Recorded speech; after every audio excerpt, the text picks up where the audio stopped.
Alright, this video is going to cover the block command. What a block is a group of lines, just a group of objects that go together. It could be anything, text, images, whatever. A group of things that go together that initially start out as a lot of different entities, and we want to put them all together as one, so we don't have to worry about all the individual pieces. So anyway, it's called a block. Up here on the Home tab, you have the block panel, where we can insert one that's already created. We can create a block, which is what we're going to do, and then we have a couple of editors. Okay, down here we have some buttons for attributes and things like that, which we're not going to deal with right now. But if I wanted to take this, and if I select all these objects, you'll see that it's a lot of individual pieces. So all these are individual lines everywhere. The only thing that's solid is this rectangle right here, but all these chairs are made up of all these individual lines that were used to draw them. Okay, so obviously if I'm going to move, I got to make sure I get all my pieces. If not, then I'm going to be left with pieces of chairs or here and there. So that's not what I want.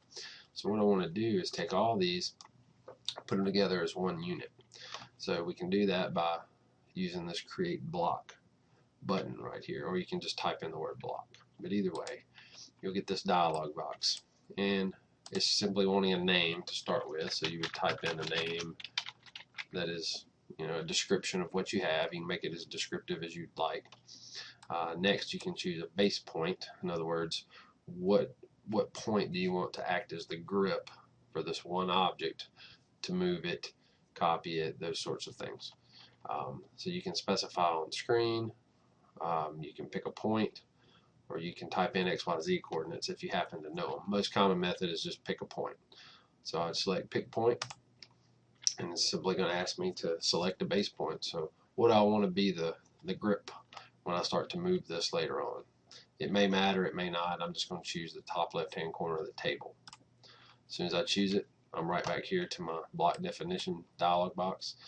Now I have to choose the objects that I want to make up my group of items. By default, it's going to be selected right here to convert to block, which is really what we want. Obviously, we're creating a block. Retain just means it's going to stay the same, or I can delete it after I make the block. This is the default. This is where you need to leave it, convert to block. So if I choose this button, it's going to allow me to select the objects that I want to be in my new block that I'm creating. So I would just choose everything because I want this whole set to go together as one object. So now I'm back. I picked a point, I've named it, I've selected my objects. I now have a little thumbnail up here showing me what it looks like, sort of. Here I have some other options which we're not going to go into right now. If this is checked, that means it can be exploded, and if you remember right, the explode command takes any object, and when you use explode on it, it breaks it out into as many possible pieces as it can. So if you don't want this to be exploded for some reason, if you don't want that capability, you can just uncheck that box. But it's checked by default. Okay, you can add a description here if you'd like of what it is, or you can add a hyperlink. We're going to talk about those later on in a different video. But if you wanted a detailed description of this object, then you can type it in right here.